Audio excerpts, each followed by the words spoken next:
علماء کا اور فقہا کا اور ائمہ اعلام کا اس بات پر اجماع ہے کہ صحابہ کرام کے بعد امت پوری کا قطعی اجماع کسی چیز پر نہیں ہو سکتا. تو پھر صورت کیا ہوتی؟ جتنے ہمارے اجماع ہوتے ہیں زمانوں کے، یہ اگر خالصتاً علمی دیانت کے ساتھ بات کی جائے تو یہ اجماع ظنی اجماع ہوتے ہیں. قطعی اجماع تو یہ ہے کہ یہی گھر اور عمارت کعبۃ اللہ ہے جس کا آقا علیہ السلام نے طواف کیا، جس کا ہم حج کرتے، یہ قطعی اجماع ہے.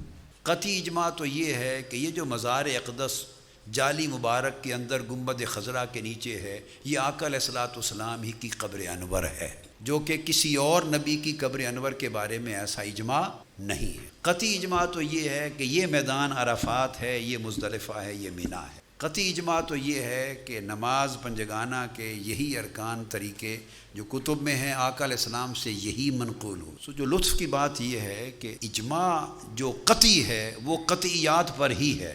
جب بھی ظنیات پر اجماع دیکھیں گے وہ حقیقت میں ظنی ہو.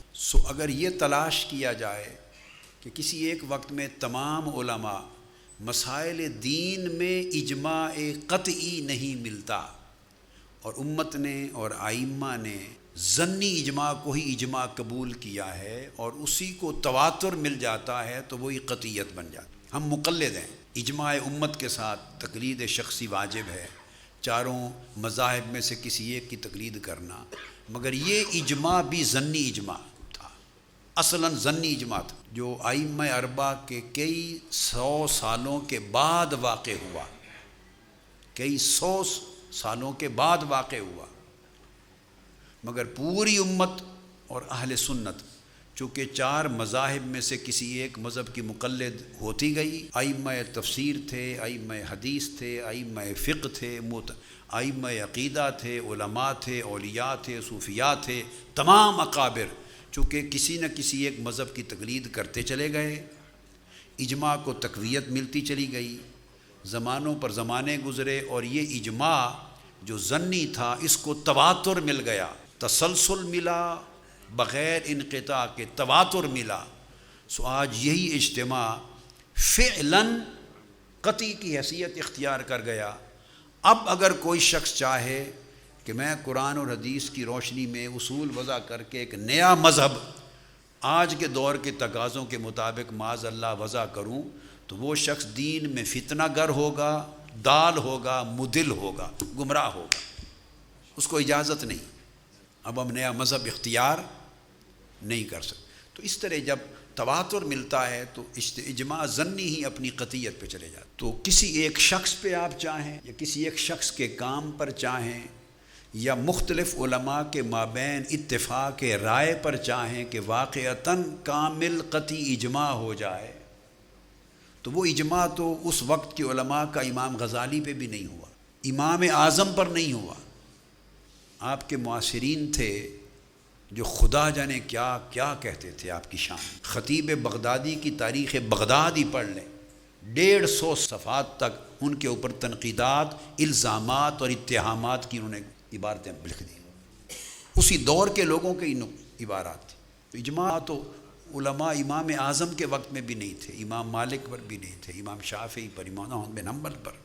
ہم کیا کرتے ہیں کہ ہم احناف ہیں، جو بات عند الحنفیہ مذہب مختار ہو اور اکثریت اور جمہور کے ہاں مقبول ہو جائے ہم اسی کو اجماع سمجھتے ہیں. شوافع اپنے ہاں اجماع سمجھتے ہیں، حنابلہ اپنے ہاں مالکیہ. تو آپ چاروں مذاہب کی الگ کتابیں پڑھیں، ان مسائل پر آپس میں اختلاف ہوگا مگر ہر مذہب کی کتاب میں لکھا ہوگا علیہ الاجماع. فقہ شافعی کی کتاب پڑھیں گے وہ ہمارے حکم سے مختلف فتویٰ ہوگا اور لکھا ہوگا علیہ الاجماع. مالکیہ حنابلہ کو پڑھیں، فتویٰ مختلف ہوگا، لکھیں گے علیہ الاجماع.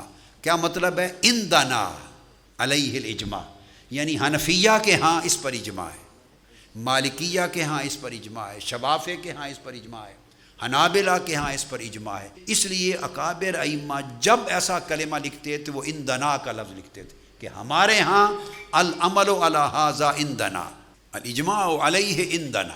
اس سے وہ جو اپنے مذہب کے اندر کا اجماع کی تحدید سے کلیئرٹی ہو جاتی. یہی وجہ ہے کہ امت کا تقلید پر اجماع ہے مگر ایک مذہب پر اجماع نہیں ہے. چاروں مذاہب ہیں اور چاروں کو ہم حق مانتے ہیں، لہٰذا اس بات پہ کبھی نہ گھبرایا کریں. یہ بات میں نے ایک مثبت پیرائے میں عرض کی. اس بات پہ گھبراہٹ نہیں ہونی چاہیے کہ تمام اکابر علماء اور تمام بڑی بڑی شخصیتیں ان ساروں کا کسی ایک پر یا کسی معاملے میں اتفاق رائے کاملاً کیوں نہیں ہو جائے تو بڑی نعمت ہے. ہو جائے تو بڑی نعمت ہے، غنیمت ہے، اس میں خیر ہے، صلاح ہے. لیکن اگر بعض معاملے پر کسی کا کسی سے اختلاف بھی رہے تو وہ اختلاف اتنی زیادہ پریشانی کا باعث نہ بنے، صرف اتنا اہتمام ہو کہ اختلاف کبھی مخالفت نہ بنے.